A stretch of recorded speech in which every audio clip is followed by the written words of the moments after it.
Hello, welcome to FanPark Live. I'm Terry Fluid, joined by Chris today. What an exciting, exhilarating end to that game of football. Madness. I mean, absolute madness. Weak red cards.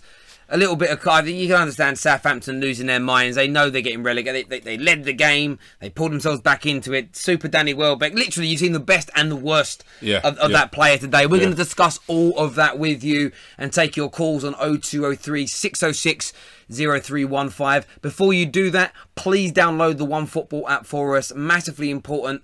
It really does support the channel if you do that. But it's also a great, free of charge, I will add, application for you to keep up to date with scores, statistics, football news in general. Transfer season's on the way as well. So you want to get that downloaded already for that.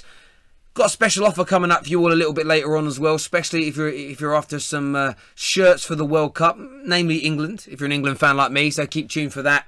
But Chris, straight away, I mean, how would you summarise that performance from your team, Arsenal, today? Very typical. Clearly a superior side when Arsenal want to be. However, there's this sense that sometimes we get a bit indulgent in terms of the football that we can play, especially when we're on top. I don't want to say that Southampton are in a false position at this point during the season, because I feel like if you're fighting relegation, that's indicative of the kind of season that you're having. But at the same time, they have enough quality there, and there's enough of a structure there where they can be a threat to any team when they're playing anywhere close to what they can do. So whilst, Arsenal got very complacent, at the same time, it's like you're still facing a team that are capable of doing good things. And they got back into it, and it wasn't a lucky goal. It was a very well-worked goal, and it was in the middle of a good spell of pressure from Southampton. And it was coming to a degree. However, we were saying it that Arsenal can switch it on at any point, especially against sides that are quite clearly inferior to them.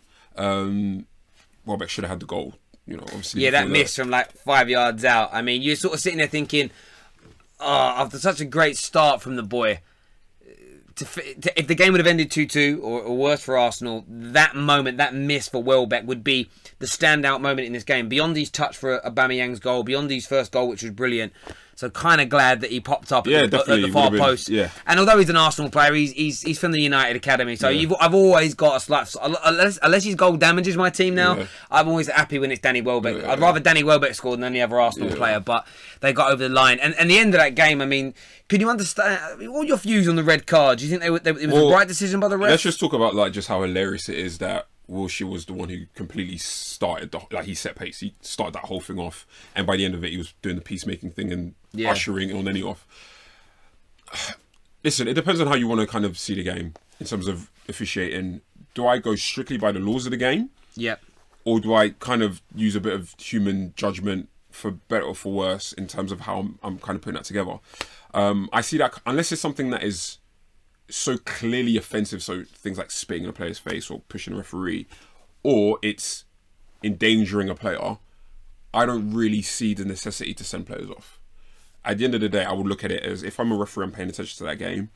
Stevens is on the ball. You've got Wilshere who's literally ripping the shirt off him. Yeah, literally. And quite he literally. yanked it, So, especially at that point during the game, I'd apply that action from Stevens into context. It's like, well, obviously for straight, he's got a guy, he's literally on his back for a good 10 seconds.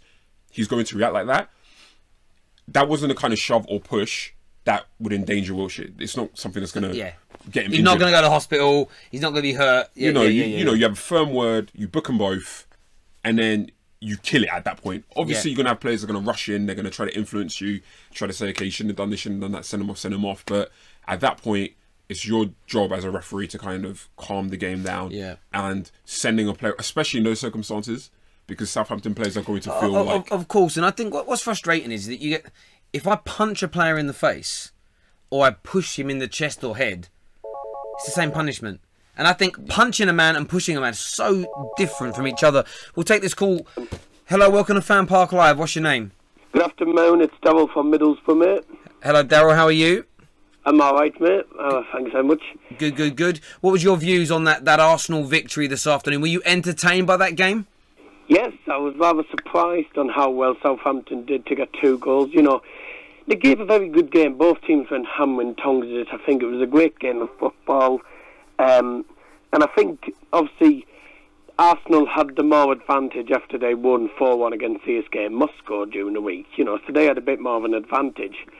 Southampton, well, I hate to say I can see it going downhill from here, because a lot of people have already said that they're probably going to get relegated. Preferably, I actually don't want them to get relegated, but football's a funny game these days. I think with the Southampton, it got to a point now where they didn't kick on. No. And there's a kind of like, when players don't feel motivated, I mean, I don't want to speak as if I have that kind of insight, but when players don't see progression at some point, where you've been at that same level, that kind of mid-table, kind of pushing for Europa League spot, you're not bringing in players. Obviously, they have a structure, they have a model for their club in terms of bringing players in terms of the coaching, in terms of the scouting, so on and so on. But you're not bringing in players to kick you up a level.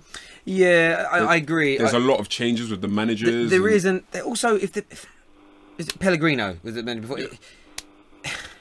If you're going to sack him and bring in, I mean, Mark Hughes doesn't fit the model that Southampton have been producing. They're sort of the default of their club, the types of player, the types of manager, the style of football they want to play. Mark Hughes isn't that. He's been brought in to save them, but he's been brought in too late. Like that sacking should have happened 5 weeks, 6 weeks.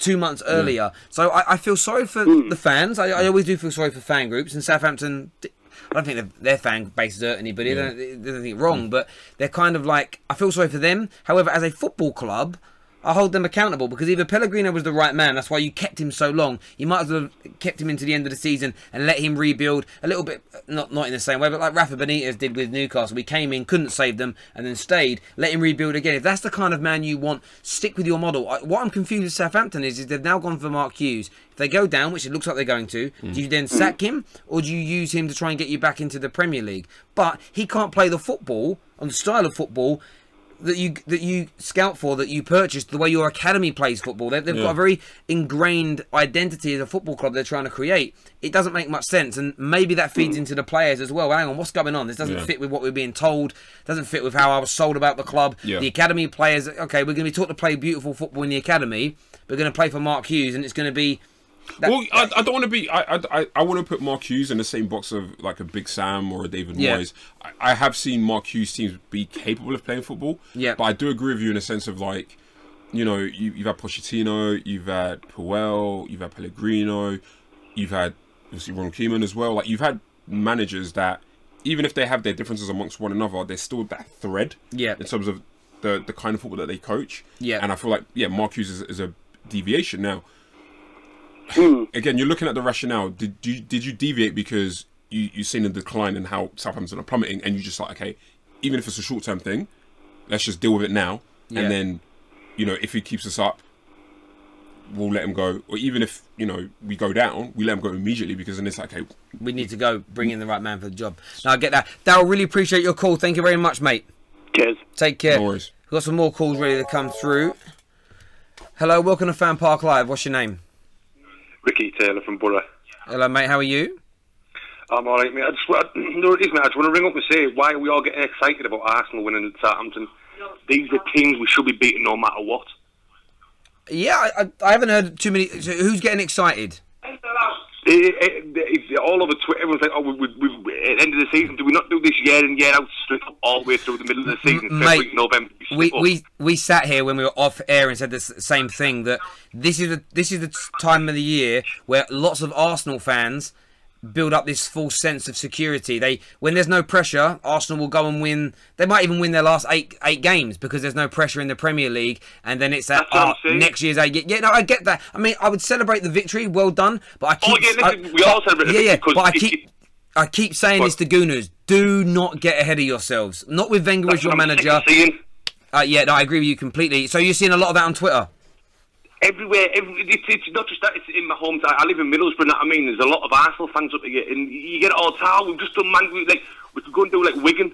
We've done Wigan, but we're not performing against the Man U's, the Man Cities, the Liverpools, the Chelseas.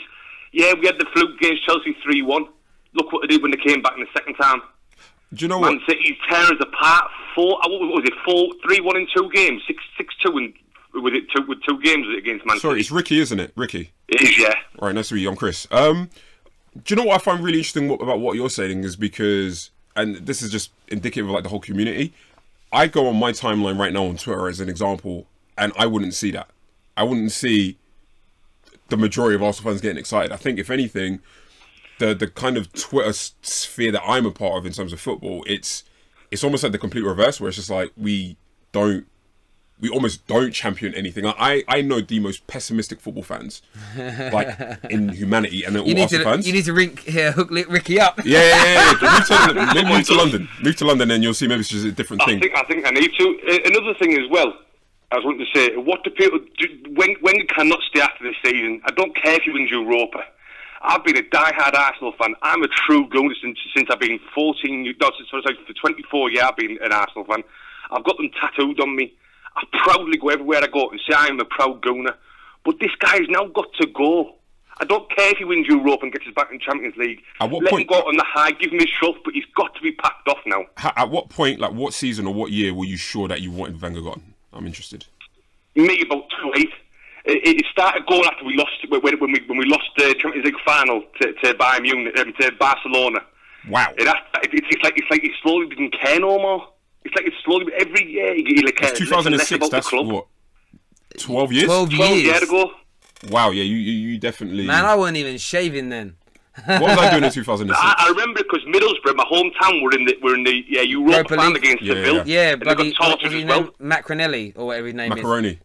Macaroni. The bald guy. Massimo Macaroni. Yeah, I was living. That was amazing. I was living in a house in East London with four smoggies. You'll understand the term smoggy, right? Yeah, I do. Yeah. And we were in this room, and when he scored the winning goal to go put Middlesbrough through to that final. I've never seen a bedroom get destroyed and smashed to pieces. They were so happy, they were smashing up their wardrobes, and I was looking at them thinking, oh my god, this guy jumped on his bed so bad it all collapsed, and I was like this, just holding my drink thinking I'm scared, I don't know what's going to happen. But no, look, that's a long time to have wanted him out for though. I mean, I've been 11, 12 years, get Wenger out, get him out. Listen, I know DT and troops are doing what they can, with the campaign to try to get him to go, listen. But you're the real founder. Long enough. You're the founder. Hey, can I ask you a question then? When you see the Emirates, I don't care what the official stats say, they will add season ticket sales into that. There was easily only 40,000 odd people there today. Do you think those people that have turned their back on the club in terms of going there... They should be ashamed of themselves. Why? Because as a club we've got to support each other. But listen, let me ask you this question. So I would say this, right? If I'm dead against whether I love my club or not, if I'm dead against a football club, I'm dead against the ideology of a business, I'm dead against the ideology of anything. Why should, if you give Arsenal Football Club your money, all you were doing is feeding that snake whose head you want removed. If all your Arsenal fans keep paying in and they keep making the same amount of money, Arsenal Football Club are never going to make any changes because it's like you're moaning me. I'll tell you this, I was thinking this through this game. How does Wenger and the board feel when they look at that beautiful stadium they built that was meant to take you to the forefront of football? How would it make them feel to see themselves sat in 6th in the Europa League with a half-empty stadium? Them people not turning up, that's probably more powerful than any banner or any protest anybody can do, because that's visual. You can see that. It's in the atmosphere. That also comes and impacts on our players. If we don't turn up, they don't think they've got our support. So we can't expect them to go and put that crest on the chest like we do every Saturday and Sunday and every Europa match, every Champions League match, Ricky, and go out and play. You can't expect them to if we're not backing them. Ricky, I'm not saying we don't back the club. We don't back Wenger at the moment. And Stan Kroenke's got to go as well. Can I ask you a question? Do his hunting channel. Ricky, can I ask you a question? Do you think... Go on, mate. Any of that... Pardon? Do you think any of that kind of has to do with where you're from as a fan?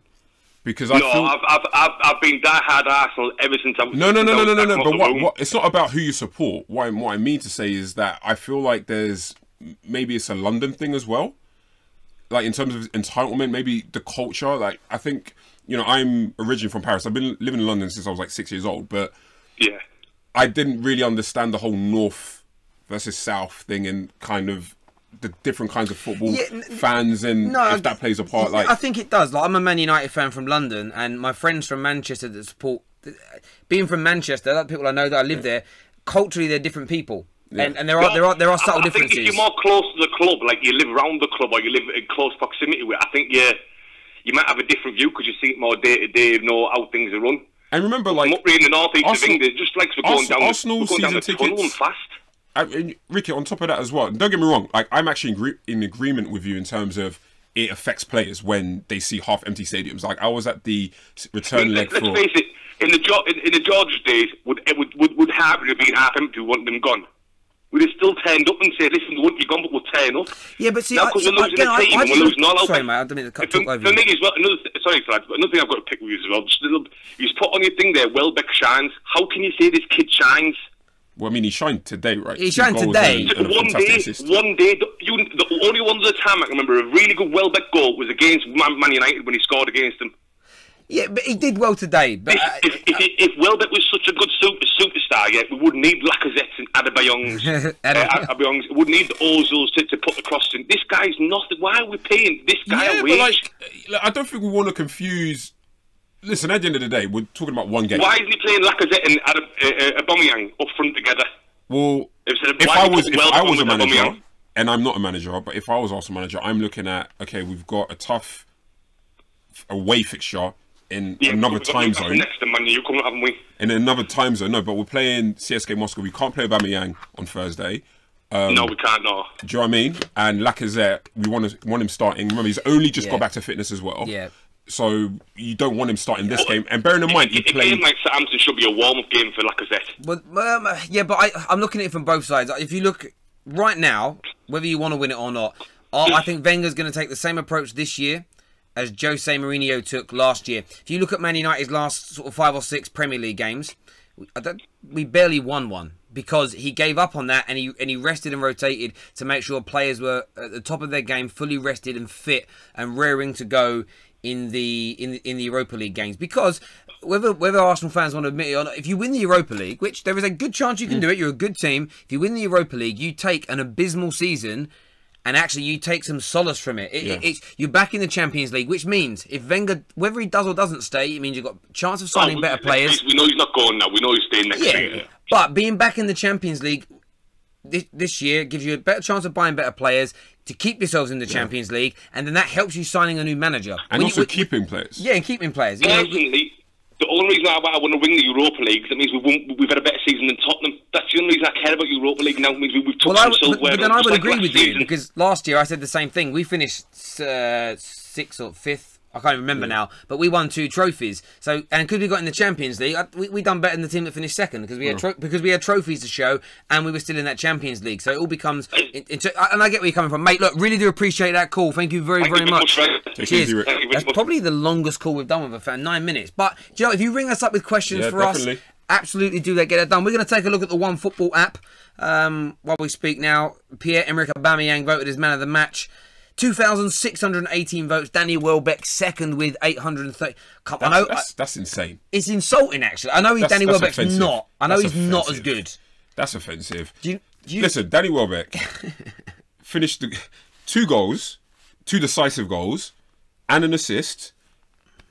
And his assist was majestic. And it wasn't like a normal assist. Like that was if any other player of like the highest, if Neymar, Messi, Ronaldo, Kane, any other player did that, we'd be ranting and raving over that.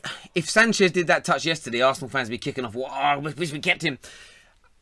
Do you think, though, there's this element in football now? I was talking about this with friends yesterday at my brother's wedding, that there are lots of football fans now that don't really support teams, they support players. Oh, yeah, 100%. So you've got people now that are like Lacazette fans or they're Aubameyang fans. I'm seeing it massively in Manchester United. Like, I feel like, I know guys, personally speaking, I'm not going to name any names, that they will see a lineup that is good enough to beat whoever's in front of them, but because Martial isn't starting, or Shaw isn't starting, or Pogba isn't starting, it's an issue.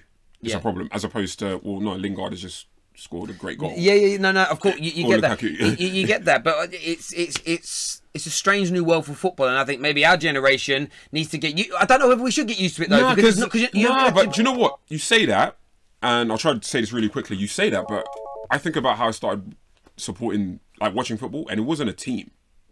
I was saying to you, it was Ian Wright, it was Nicolas Anelka, it was Patrick Vieira.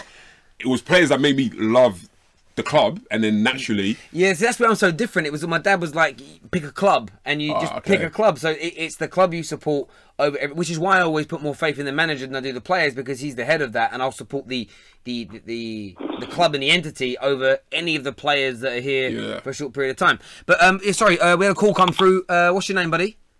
Tom. Hello, Tom. Who do you support, mate? Arsenal fan. All right, mate. Give us your view on that performance today from Welbeck, the defending. Overall, you happy with that from the Gunners today? Going forward, I think we've improved. I think 3 goals against Southampton at home is a good amount. It's just the 2 that we concede. All our problems are at the back. When you say improved from where?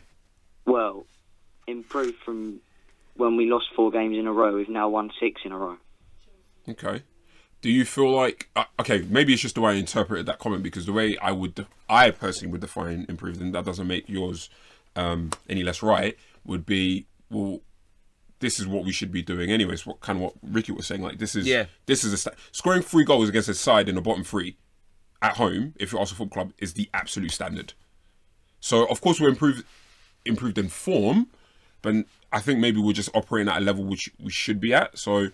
But yeah, sorry, I didn't want to cut you off. The attack's not the problem; it's the defence. Yeah. I believe. Like, it was abysmal. You got that player up front for them who's got 2 goals in 50 games, and Staffy lets him walk to the front post.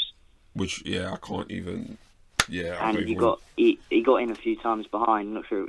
So did Tadic a few times behind us centre backs. Okay. And it's poor. All right, so. What would a success, if you were to like go back to the beginning of the season, go back to August, what was a successful Arsenal season look like for you? With the 2 big Manchester clubs always going to dominate, and nobody really thought Liverpool would do this well, but I would have taken top 4 with a trophy. Okay, like FA Cup, Europa League. Cup, Europa League, one of the 2. Okay. Well, I get that's your season. You're both Arsenal fans. I've asked this question of Liverpool fans a lot recently, and they kind of, the answers differ. Some have said this new idea of, I don't care about winning trophies, football is now just about playing entertaining football. I don't buy that for a second. I think you're just saying that because you're worried Klopp isn't going to win you a major trophy. Yeah. As Arsenal fans, though, I get the point. The Manchester clubs, the money, their power, their dominance. Chelsea has got a lot of money as well. Magic one time, you can get your team competitive again. What's the expectations now? Is it, and this is the, I get the protests, I get the wanting Wenger out, but what if you bring in, let's just throw a manager out there, whether it's Simeone, Allegri, Jardine, whoever it is, you bring the manager in you all want, you're all in universal agreement he's in, you give him 2 years to sort things out. What do you want him to deliver? What's the expectation in your mind? I definitely have my opinion on it, but I want Tom's opinion. What's your view, Tom? Well, exactly. What is the expectation when you've got 2 big Manchester clubs with unlimited money? I would like when we went 20 years in the top 4, we could have done better then because there wasn't as much money. But I think top 4 and a trophy is a good expectation. Now, there is one manager I would really want to see Arsenal get is Antonio Conte. I think he's passionate. He'd come in, he'd make signings, and he'd really push for Arsenal to compete. He's got a good week. Mate, we're going to carry on this conversation, but thank you very much for your call, Tom. Really appreciate it, mate. Yeah, thank you. Thank you. Yeah, I mean, what's your view? Yeah, it's similar. It's in the sense of, okay, it's like a SWOT analysis, right? It's what are our own strengths and weaknesses? What can we do around that? But also, what are the threats? And at the end of the day, Manchester City, Manchester United, Chelsea to a lesser degree, are greater threats in terms of our challenge for the title. So yeah, I think bare minimum, it's almost like the Football Manager thing when you set your objectives at the beginning of the season. Yeah, there's almost that. Yeah, it's that. It's like, well, at bare minimum for me, top 4, bare minimum. That's knowing what Spurs are doing. That's knowing what Liverpool are doing. Yeah, and I feel like if you can, it's like you do in increments. So I use Atletico as an example. Right now, even though they're in the Europa League this season, which I think is like exceptional circumstances, it's like a one-off. I consider them an elite Champions League caliber side. Yes. Now, they didn't just get there overnight. Like, they don't come from money. They don't necessarily come from a culture of winning like Barcelona and Real Madrid do. Teams like Valencia have been more successful in recent times. Seville have been more successful than Atletico over the last few years. But it's, gradually building their status up in La Liga domestically, winning the Europa League on a couple of occasions. Then once they started edging in there, they start facing teams. I remember in 2012, I think it would have been, when they faced Chelsea in the European Super Cup, being able to demonstrate that we can actually play the best of the best and look good. Yeah. And then all of a sudden, from I think it was 2013 onwards, you've got them breaking the Europa League between Barcelona and Real Madrid, which was a crazy win. And just to show that they just weren't doing that in Spain, they then also get to the final twice. No, it's been 3 years, and I get that. Do you think with I know we've got a caller coming through on Discord in a moment, so we will speak to you. It's a good discussion though. In terms of, I got asked this question in the summer, and this is why again I'm not angry about Man United's season, because I was told what does success look like, and it's clear out there. It's the video still up, and I just said, cement ourselves into the top 4 this year because we weren't in it last. And a trophy, and that's success. We're close to doing that this year. If we finish second and, God willing, win the FA Cup, I'm really happy with that season. My expectations next year with what we're going to bring in would then be, this year we need to be competing for that title, which means with a game or 2 to go, we need to be able to still win it. When I say that's competing for a title, that's being in a title race, not 5 games to go, you're out of it. That means you're a long way off. So for me, it's a case of, that's the expectations and growth, and I think that's one thing I would implore Arsenal fans to sit around and think about. And you haven't all got to agree with each other, because you're always going to get that's the great thing with football. There's opinions and everybody can debate them. The issue I sometimes get with everybody that is Wenger out, and I don't disagree with them wanting him gone, it's who should come in, and there's a complete vast opinion on who, and then it's what's the expectations. And some people are like, well, we're Arsenal, we should be winning the league. And it's like, how realistic is that? I mean, I actually think we could get to a stage, and I think you said there about building Arsenal back up is important.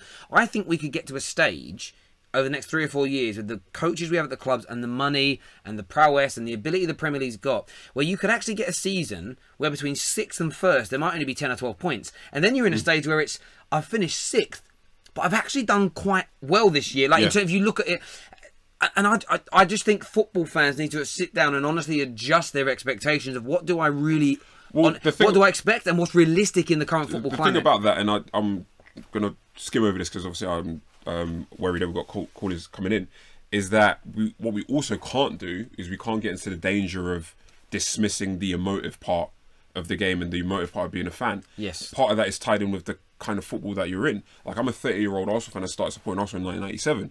I've only ever known Wenger ball. Yeah. I've only ever known quality football up until maybe 2012, where there was just a dip in terms of the quality of football that Arsenal played.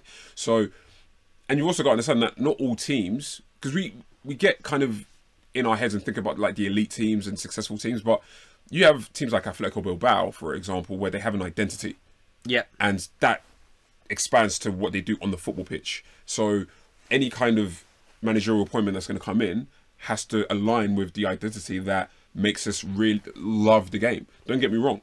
Like you said, right? Like, you're not going to buy for a minute that a Liverpool fan doesn't want their club and Klopp to deliver titles. But Liverpool are a team where at their most successful, they were playing a brand of football that kind of captured them and the same for Man United fans. It was interesting though. So I don't remember the great Liverpool teams. Yeah. What I've read about them is though that they were quite boring. Okay.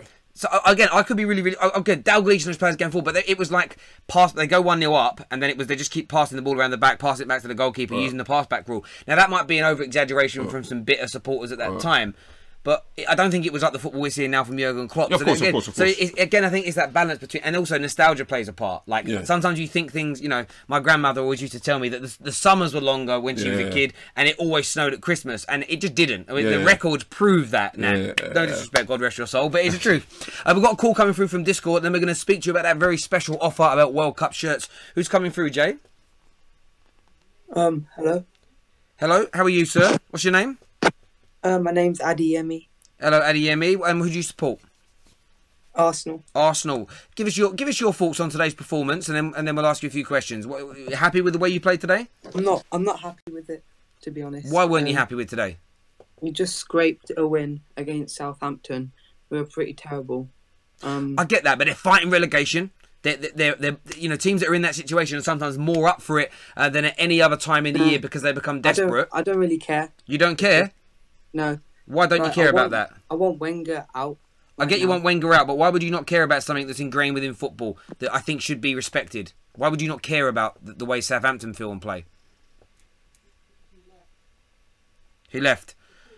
Look, he disconnected his call. I appreciate he just wants Wenger out. I appreciate he doesn't care about other clubs. But I'm going to be really fair to Arsenal here. When you play a team in a relegation fight... it doesn't matter who you are. The best of clubs, the absolute best of clubs. When you're fighting a team that's... Because at that point, it's not even just about football anymore. It's it's status. It's yeah. I may not be a Premier League footballer next year. It may affect players and teams financially. Yeah. They a lot of them have some have relegation release clauses, but a lot of them get paid less if they get relegated. It's all in the. There's a lot riding for these players, and they up their game again. Shane Long clearly again. Some people will blame the Arsenal defenders, but there's something about relegation teams. It's why every year there's always a special moment. You see a team that saves themselves. They celebrate like they've won the league. That shows how much passion's there. That has to be taken into account when you're playing a team who's got nothing left to play for in the Premier League. Yeah, I think, and you also listen. Arsenal are not playing for anything in this game. No, there's that too, and the players that are likely to play on Thursday against Moscow. So obviously we're talking about Cech, we're talking about Mustafi, we're talking about Bellerin, we're talking about El Neni, we're talking about Xhaka more than El Neni. Those players, do you think they're going to go into that game with the same kind of intensity that they would in terms of Southampton? Do you think they're going to go into that Southampton tie with the intensity and the commitment that they would for a team, for a game that matters? No, and they never will. So all that needs to be taken into consideration. We do have a special offer I mentioned. UK Soccer Shop is the name of the company. The information is in the description below. You can get up to £25 off of an England shirt ready for the World Cup coming forward. So if you are going to buy one, whether you're buying one for your kids, whether you're buying one for you, your partner, your friend, or a present, don't pay full price in the shops like everybody else will. Check out our exclusive link below, brought to you by FanPark Live, where you can get up to £25 off an official England kit. This isn't some weird one with like 5 lions on it or anything.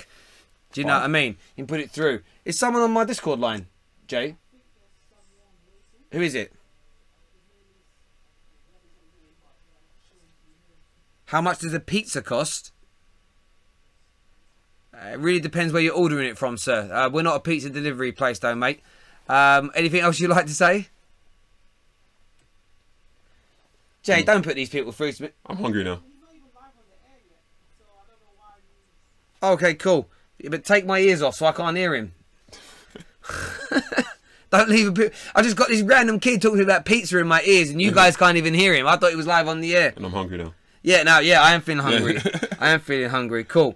So make sure we do that. By the way, just see all nights 0-0 between Chelsea and West Ham. We will be doing a half-time and full-time show on that via FanPark Live as well. I've got a call coming through. Oh. Hello, welcome to FanPark Live. What's your name? Hi, it's Mohammed. Hello, Mohammed. Who do you support, mate? I actually support United. Oh, okay, cool. Good. What would you like to say about this Arsenal game today? I mean, it's just average Arsenal. Concede a lot at the back, score a few goals, and same old, really. But what I don't understand is that, I mean, Arsenal have got a brilliant attacking front line, but I mean, it's evident where the troubles are, and it's in the defensive mid, and it's the whole of the defence, and I'm not sure why they don't sort it out. I mean, if you just look at what we did last season, we had a terrible season in the league. We went and got Matic. I mean, although City won by a landslide, we almost licked third to secure second. And also, if you just look at Liverpool, they were in danger of not finishing in the top four. What did they do? They spent 80 million on Van Dijk. I mean, I just think that's what Arsenal need to do. They just need to do that sort of thing. Yeah, I mean, in terms of personnel, I definitely agree. I feel like if, you know, there should be quality, should be matched in every position. So if you're going to sign top-class strikers, top-class attacking midfielders, then you need to sign top-class central midfielders, top-class centre-halves, top-class defenders in general. Why they're not doing that, I don't know. Maybe they just don't rate the players that may be available. You may ask yourself, okay, well, if a team of Liverpool standing could get Van Dijk, why can't Arsenal? So on and so on. Money. I honestly feel it's Arsenal not prepared to pay. I could never see Arsenal Football Club paying £75 million for any centre back. Well, you say that, but we're linked with Oblak, and apparently, again, it could just be rumours. It could just be agents. Oblak won't want to come to Arsenal.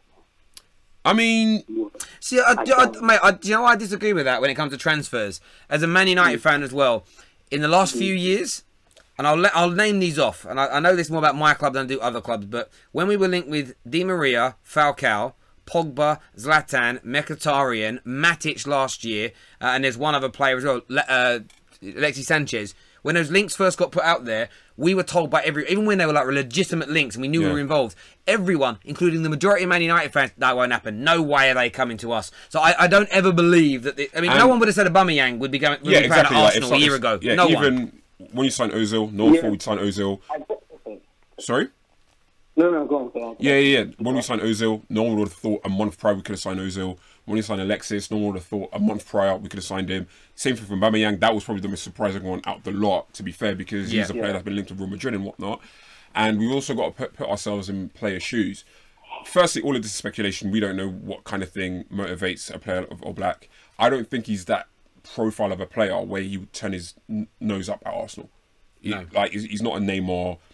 He's not a Messi or Ronaldo, so on and so on. Yeah. And, you know, it's a guessing game of how it's going to happen. Again, like you said, I don't think Arsenal will be prepared to do it. But if we said, okay, we're going to double your wages, which Arsenal could easily do, provided that we could provide them with Champions League football as well, it's like, well, you may have more of a chance of being competitive in La Liga because there's only really 3 teams in there as opposed to 5 or 6 in the Premier League. But you're playing at a bigger stage because the Premier League is bigger than La Liga. Not better, but just bigger. It is bigger. But it is bigger. We're giving you Champions League football. You're living in London. We're paying you more. You know, provided that in terms of his personal life, his family situation, so on and so on, that he's okay with that. Yeah. Arsenal could easily. Yeah, no, they could. They could definitely. I think Arsenal, you know, it's like Thomas Lemar in the summer. If you offered the right money sooner, you didn't even need to offer 92 million. You could have got him for less than that. You offer the right money sooner. Thomas Lemar was one of the most sought after properties last year. Lots of clubs were interested, and Arsenal were very close to getting him. Riyad Mahrez was willing to join. You know, the man nearly went to Man City in the end. So it shows the quality of player that they're able to. It's about at the end of the day, it comes down to putting. If that's the valuation the club sets. So look, the Alexis Sanchez situation. United got him over Man City because we were prepared. Yes, via a swap deal, we were prepared to meet Arsenal's valuation, and we were prepared to pay the player what he felt he deserves to be paid. End of the day, the last 2 games, he definitely demonstrated that he's worth that money. Was it 3 assists, creating another goal and scoring one? Like, essentially, it was a free transfer in many, many ways. But it comes down to money. It's about doing what the clubs say. You know, if you come to my house and say how much to buy your house off me, and I say it's 350 grand, if you offer me 270, and I'm in no need to sell my house, I'm never going to agree to a cheaper sale. You either pay me that amount or more. Otherwise, I'm just going to close the door. It's as simple as that. Mate, really appreciate your call. Thank you. Cool. Take care, mate. Still 0-0 in the Chelsea versus West Ham game. If you haven't done so already, please download the Ultimate Football Fan application. You can do this via Google Play, the App Store, or via our description. But in the description below, there's a link. You can do it really quick and easy. But if you go into wherever you download your apps from, just type in the Ultimate Football Fan. You will see us there. And the great thing is, yes, there's some content on there you may see here on YouTube, but there's lots of exclusive content that goes up each week, and there's more and more coming. You can only get that on the app, whether it's Mr. DT, Mark Goldbridge, Flex, whether it's Louis from 100% Chelsea, the 5th Official, whoever it may be you want to watch, there is exclusive content on that app that you can get absolutely nowhere else. So go make sure you get that downloaded. Jay, do we have any more calls, mate? Yeah, put them through. We'll do another call or 2. Hello, welcome to FanPark Live. What's your name? Emmanuel. Hello, Emmanuel. Emmanuel. Who you support, bruv? Arsenal. Good. What's on your mind? What do you want to say? Well, I think that it was a very stressful game to watch, in my opinion. Because we made a lot of lucky mistakes at the back. I loved it. I don't support Arsenal, though, but I loved it. It was great. Yeah, go on. Yeah, but when we got the goal, I was very happy, obviously, because of considering the type of the players that we used. No Ozil, no Mkhitaryan, or Lacazette starting. So I was happy. Okay. To get the goals. What would you like if everyone was available? What would be like your starting lineup? In particular, like the midfield and the attack. In the attack, I would go Aubameyang and Lacazette, a 2-striker formation. Okay. In the midfield, I would go left mid, probably Ozil. In the 2 centre mids, I would go Xhaka and Wilshere. And then on the right, I'd go Mkhitaryan. Wilshere and Ramsey? Yeah. Okay. What's your... No, Wilshere and Xhaka. Wilshere, oh, sorry. That's what I'm saying, like, Wilshere ahead of Ramsey, like, in terms of who'd start in your centre mid. You don't feel like Ramsey's kind of, like, been outplayed him recently? I think Ramsey's played really well, but I'd play him for Europa instead. Well, that's the most important games now, though. Like, the Europa League, I mean, I look at it like this with Ramsey. I think he's a quality player. I think he scores goals when he's given the freedom to do it.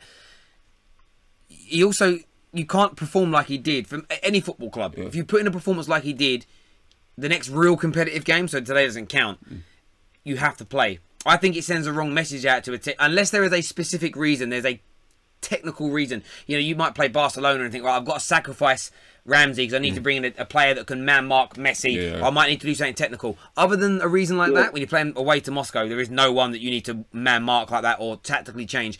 I think it sends a wrong message out for a player to perform like that, score those goals and be the man and then not be in the next team. I think it sends the wrong message out across the squad. It just says to people, I can work hard, perform, and I still don't get a starting berth. I don't like that kind of attitude. I think he deserved to be in the team against CSK Moscow because he was your man of the match the other night and he's pretty much got you through to the semis.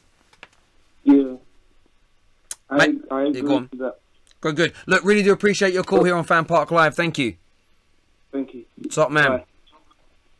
Oh, yeah, it's still 0-0 in the game between Chelsea and West Ham. Having a go of it. Those are still not safe themselves from the relegation fight, are they? So, what'd you say, mate? Cool. There we go. Well, listen, everybody, really do appreciate you all tuning into the stream. It's been fun. Yeah. Doing yourself for the first time. Enjoyed that. Good football talk, and that's what I like. A nice bit of good football. And there's probably like 100 more topics I want to talk to you about as well. Where we were chatting off air as well that we'd love to do on air. We'll do that some other time. But time is a restraint. As mentioned already, please make sure you download the OneFootball app.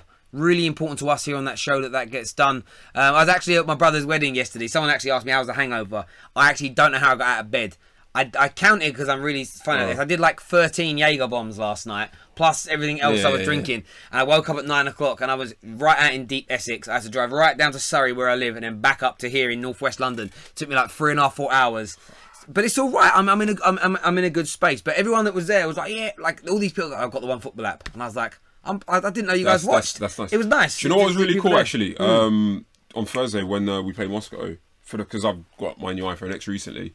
And it's the first time I used the AR feature. It's wicked, isn't it? Sick. So if you guys don't know what that is, you can get the starting lineups up. And if you've got a flat surface, like we've got like a big green thing here, you can do it on your carpet, your dining table. You can get via the app, the AR feature, you can put the starting lineups up in 3D in your living room or on your table or in your garden, wherever, and you can look and you can move the phone, you can get up, you click on the players, it shows their stats and stuff. It's amazing. So it's really, we actually want to try and integrate that into the show, but we're just working out a way of getting that done.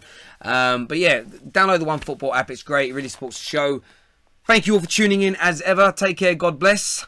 No worries. It's been a pleasure, man. And we'll see you all soon. Bye bye. Peace.